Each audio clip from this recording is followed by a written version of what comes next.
Bapak Dwijo ingkang dahat kinurmatan, keparengna kula matur bilih para kadang siswa sampun siaga hanambi seserepan. Salajengipun kula sumanggaken Bapak Dwijo. Nggih, matur nuwun.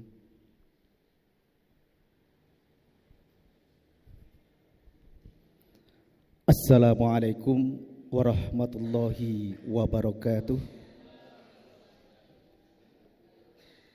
Sih rahmat tentrem rahayu nugroho saking wilasaning Gusti ingkang maha welas tuwin wahasih tumedak tumaduk lumantar lumintir kajiwa kasarira wonten ing jiwangga panjenengan sedaya dalasan kula waradin sagung dumadi raharja rahayu niskala satuhu. Para kadang kitasih sumangga kula aturi jemeneng sawantawis.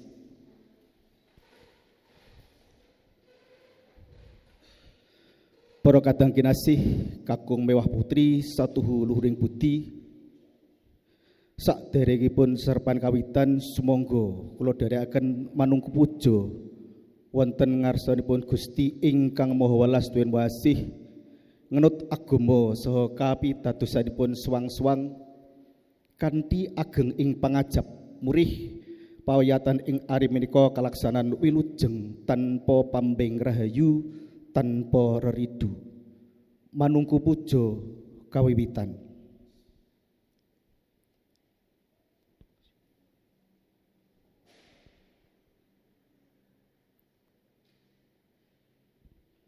Manungku puja purna kula aturi lenggah malih wonten ing palenggan sakawit nuwun.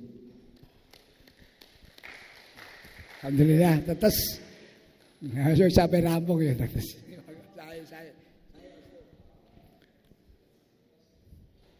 Saya sembah nuwun. Nuwun. Assalamualaikum warahmatullahi wabarakatuh. Om Swantiastu Namo Buddhaya. Rahayu. Sewilasanipun Gusti Kang Murbengrat mugi tansah kajiwa kasarira ing handika ingkang muwuhaken kabagyan karaharjan tumrap panjenengan lumupir gotrah agung sumarambah kalodasih nuwun. Saestu bombong raos yang manah dene ing wekdal menika kula pinaringan berkah dening Gusti, kula saged sowan pinanggih malih kalian panjenengan kinanten badan ingkang sehat, ingkang seger. Mugi panjenengan kula sawang semangatipun makantar-kantar. Nggih, namung imane menika wau. Mangke menawi kademen malah sami ngantuk nggih. Nyambung kemawon kados kula nampi pangudaraos panjenipun mboten namung panjenengan ingkang ngersakaken menawi to golek kudu nganti ketemu gitu. Mlaku kudu nganti tekan ing papan kang tinuju. Bakar telo ya kudu nganti mateng. Engko nek mogol yen mogol mangke ngundak marai murus. Para kadang kinasih nyambung kalian pepanggihan rikala ari Jumat. Mbok pilih ingkang panjenengan rantu menika gandhengaken jumbuhaken antawisipun pitembungan-pitembungan kalian wijiling gending wiramaning gending yaitu raosing gending. Pramila kala dalu menawi mboten klentu kula nyuwun tulung pangarsa kelas. Sampun kababaraken nggih. sampun karipta nggih. Sampun, wonten sampun. Nggih. Ing pangajab kula ngemutaken panjenengan supados sing mangke ingkang kala wingi wonten tapetipun lajeng ingkang menika mangke ugi saderengipun kondur wonten tapetipun kondur lajeng dipun lamak malih. Nggih cara bendu ngoten dipun ungkal-ungkal malih. Karsanipun landhep. Kados ingkang suwau kula aturaken babagan gendhing ing purwakaning adicara rikala wonten wekdal ingkang taksih lodang kala mangsa nenggo juru rias dereng rampung utawi juru rias rampung manten putri sampun samapta nanging manten kakung dereng rawuh sak pangombe ngisisan sehingga wekdal ingkang dipun temtokaken tabuh sanga sampun wiwit ngantos mundur mboten namung setengah jam saged ugi dumugi sejam malah kala-kala langkung. Kula pun asring merangguli ngaten. Lah, rikala kosong menika wau mboten wonten playeripun. Napa nggih dipun jaraken kosong? Nah, prayoginipun mboten. Lajeng dipun jenengan babaraken menapa? Wonten gendhing-gendhing ingkang kula serat ing mriku mangke niku wonten gendhing Purwakan Purwaka saged ugi lancaran nggih gendhing Purwaka utawi uyon-uyon Purwaka kangge miwiti panjenengan ngisi wekdal upaminipun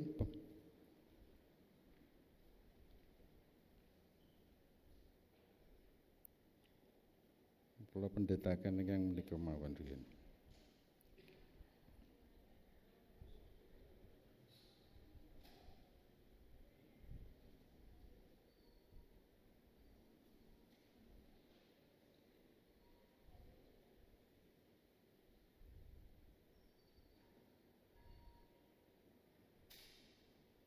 Panjenengan mendhet sakuyon-uyon kelenengan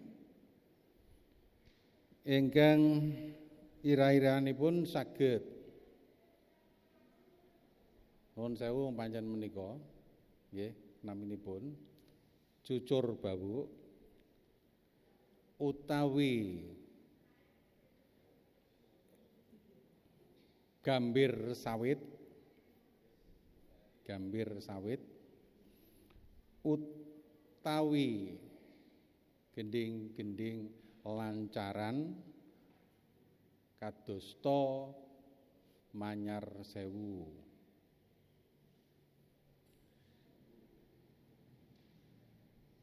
kadosta malih Bima Kurda menika wujudin lancaran mangke wonten. Lah menika ingkang saged panjenengan agem mangke pinangka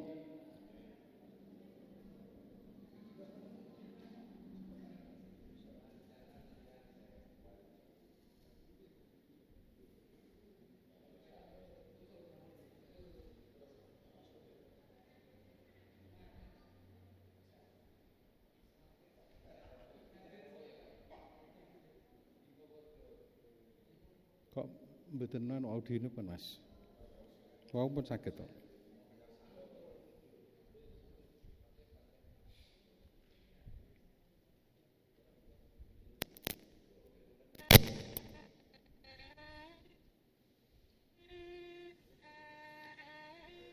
Utawi lancaran Purwaka. saged.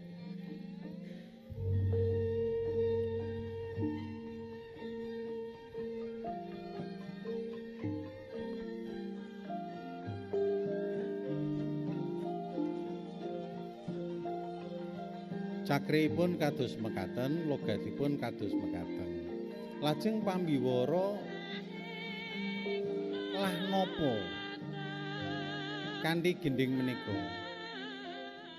Menapa namung dipun pirengaken ngaten serasan dipun babar serasan? Menapa prayogi dipun paringi seselan-seselan? Seselan ketembungan. Ing mriki sarehning dereng miwiti adicara prayogi panjenengan saged maringi panyandra swasana.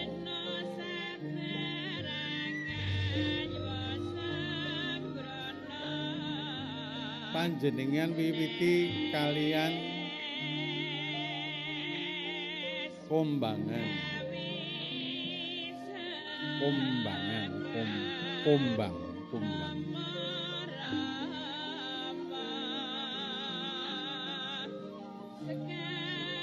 Utawi patetan juga.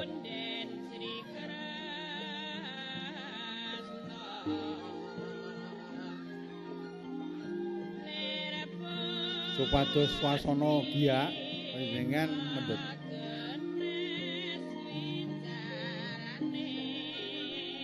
miyat langening kalangiwang aglar padang moncar tinon lir kekonang. Nah, panjenengan Nyandra Bagaskara biar padang hanelaing swasana gumelaring jagat raya sinorot sang Bagaskara ing manjenjang.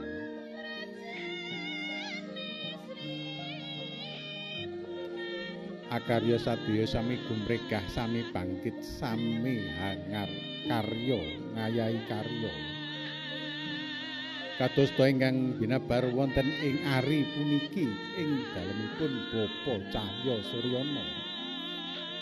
Lan saterusipun ingkang panjenengan babaraken ingkang panjenengan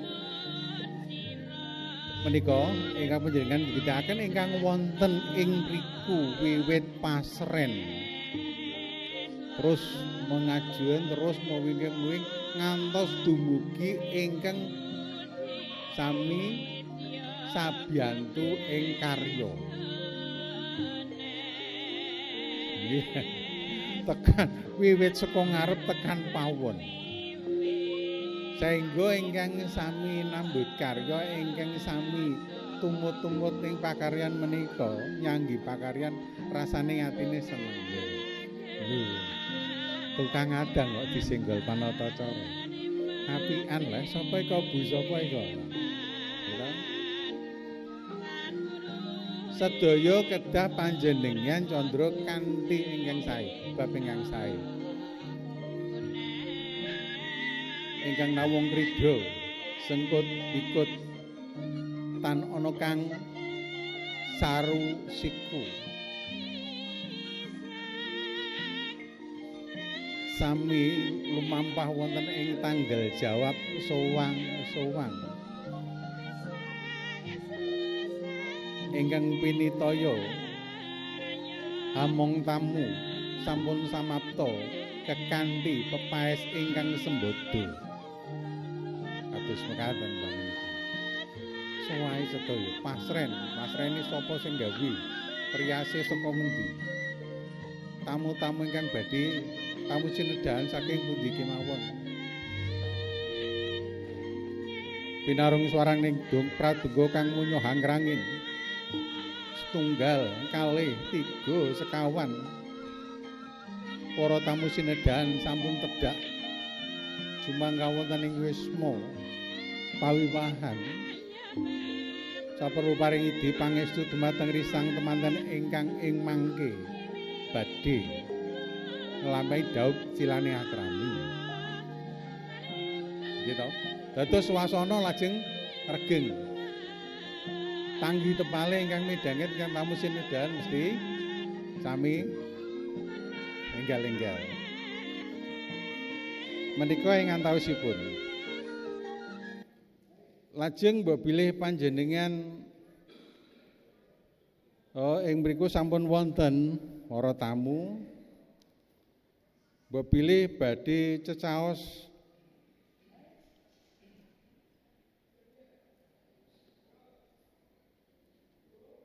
panjenengan badhe ngasta palaran monggo.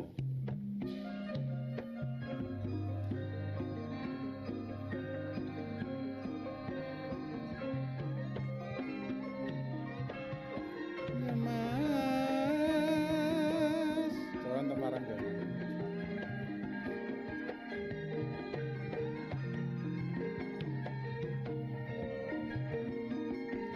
Sinten ingkang saged monggo. Yobi. Atma Janata Rawana Ganes. Niku warang gonanipun. Lajeng dipun rumini kanthi menapa nika? Srepeg. Nggih.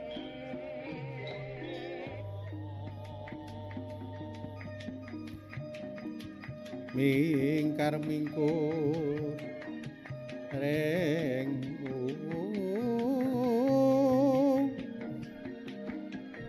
kara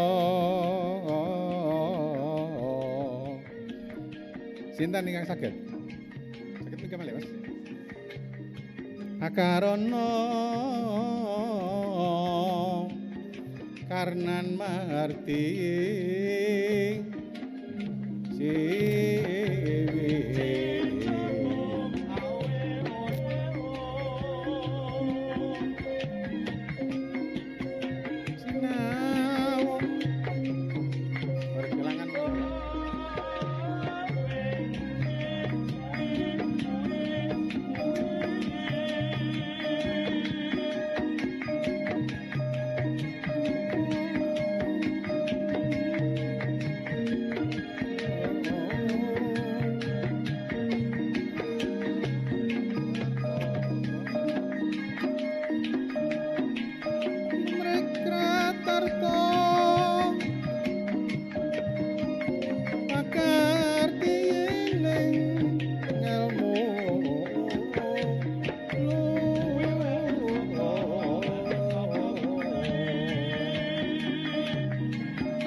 sinten ngam monggo saged nek dereng kula tutup mawon ing antawisipun kados mekaten dados wasananipun menika mboten tidem nggih dados gumyak menika wae gendhingipun gendhing palaran nanging ugi wonten ingkang mangke rumiyin. Sami mboten.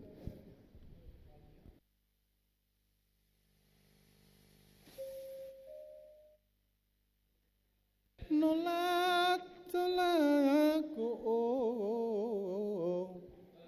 tam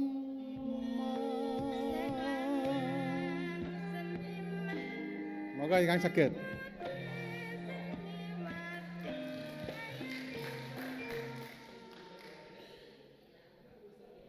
tumrape wong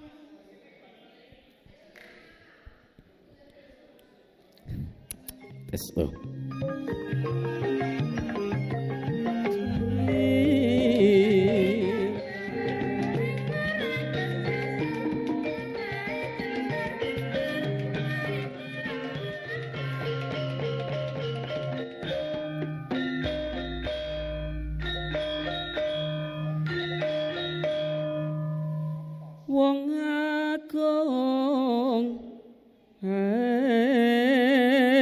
ngeksi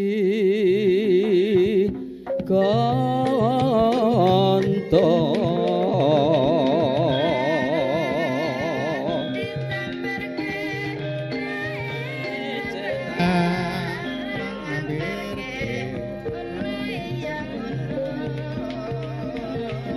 Panembahan Senopati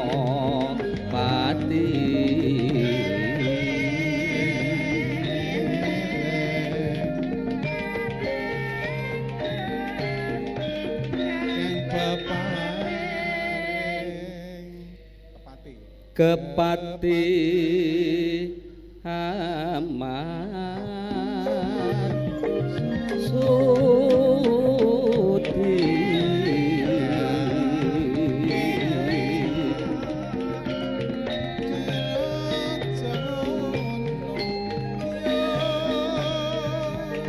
sudanan awalan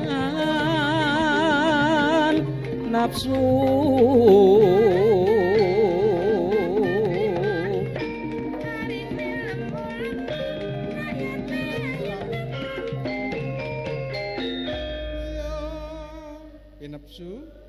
pinapsu tapa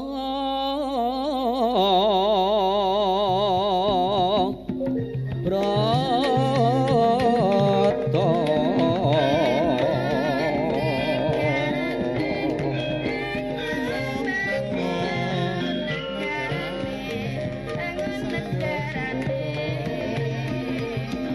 panabi ing siang ratri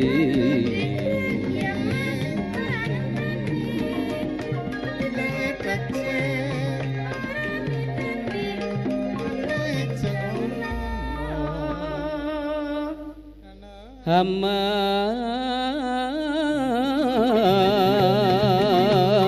mangon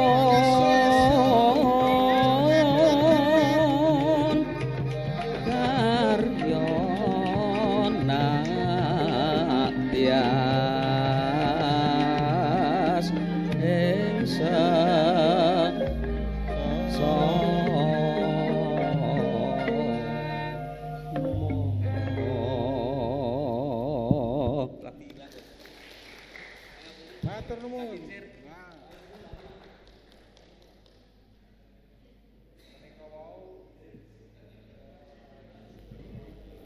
Sinom, gitu, kawan-kawan nyinom kepenai sambu.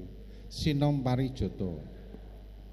Dados kawontenan pangaden saged panjenengan isi kalian menika. Pramila ing pangajap kula panjenengan saged senajan to namung sinom, senajan to namung pangkur, gitu. Senajan to namung gitu gambu, senajan to namung napa uler kambang. Uler kambang mboten masuk kumambang, kangge jineman uler kambang. Nggih to. Nah, mbok pilih wonten materi ingkang kula aturaken menika wonten napa? Namung gamelanipun serasane wonten mriku sinom. Nggih. Mangke panjenengan saged nyinom pun kula aturi Mas Di. Ketingali wonten mau. Nai mboten wonten mangke kula aturi melih. Nggih.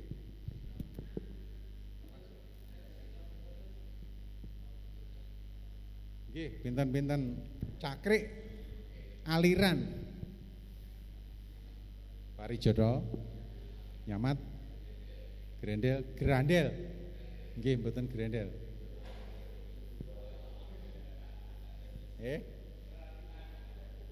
Mboten.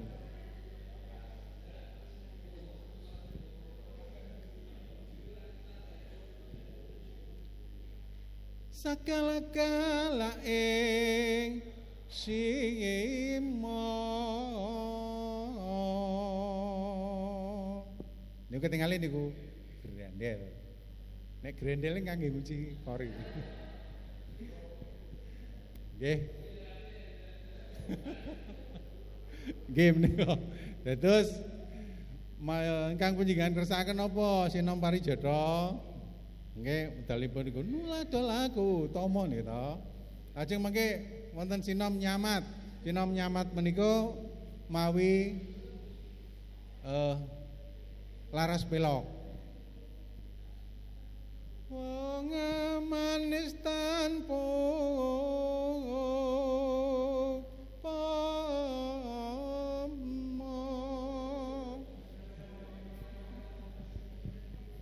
nah, niku senggane cara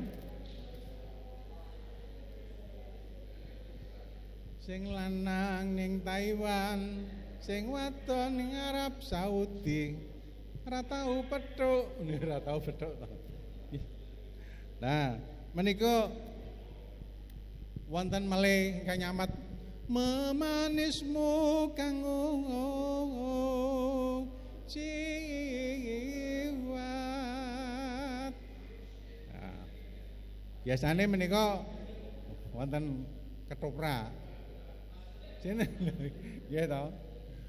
Lah mapanipun wonten taman utawi wonten tengah pono. Sakeplasan kados mekaten ingkang saged kula aturaken babagan gending lan kala wau Ibu Bapak panjenengan badhe kula aturi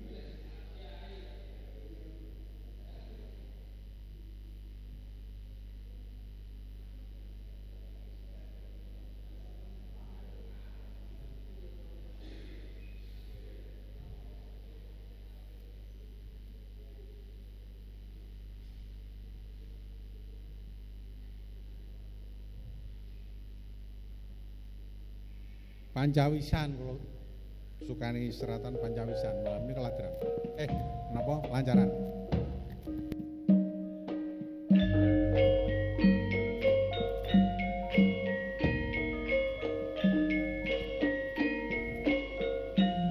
Ladrang.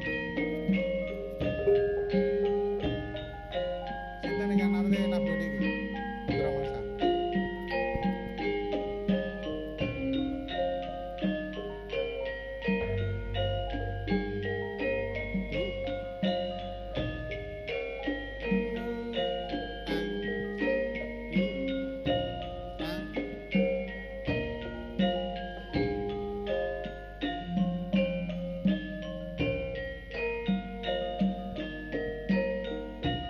Saderengipun panjenengan miwiti utawi murwakani adicara tesih nata-nata mbabile panjenengan tinggal dengan paring niki.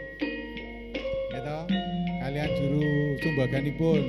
Bu mangke pripun? Panggihipun pripun? Mawi ngaten-ngaten mboten? Ngaten. Nggih. Nuwun sewu kula dipun paringi pincukan lho. Kula dipethokke niki. Menawi panjenengan sampun mbikak gede-gede mekaten, panjenengan santai. Cecepak sanesipun mboten ketawis yen panjenengan dereng siaga napa-napa.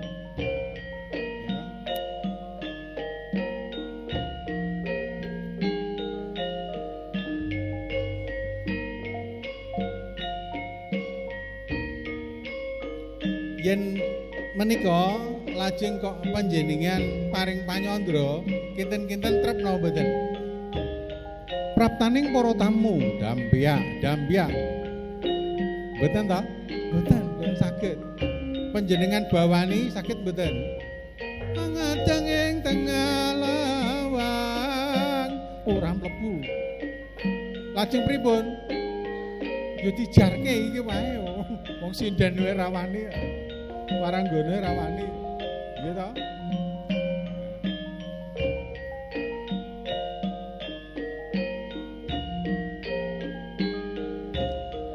Wau kula aturaken Bima Kurda. Tradisi gra. Lah, gending dipun buka mawi bunang. Kalau wingi rak wonten kula matur to, titikane gending dipun buka mawi bunang, mawi rebab, mawi gender.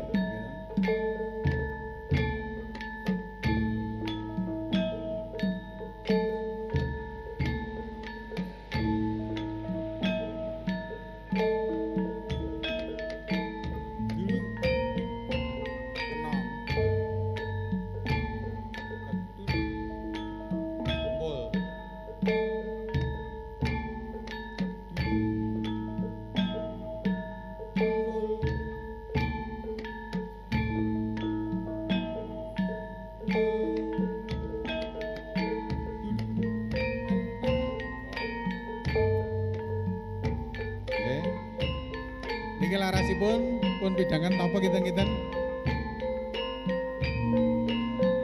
Pelok. Barang.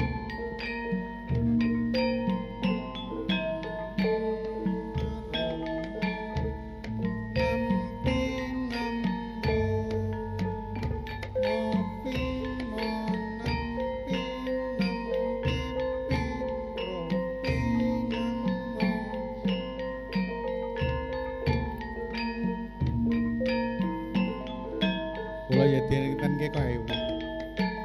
Bungkus mawon Mas, kresek. Menika ingkang radi sigra.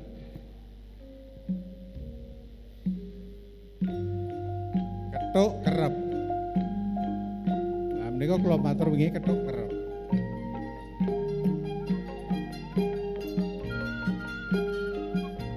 Menapa menika gedhengipun? Manyar sewu manyar saito.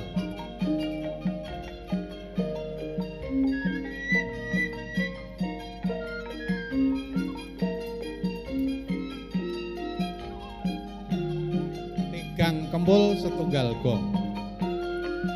Awit gong kempul ingkang sak sampunipun gong boten dipun tabung.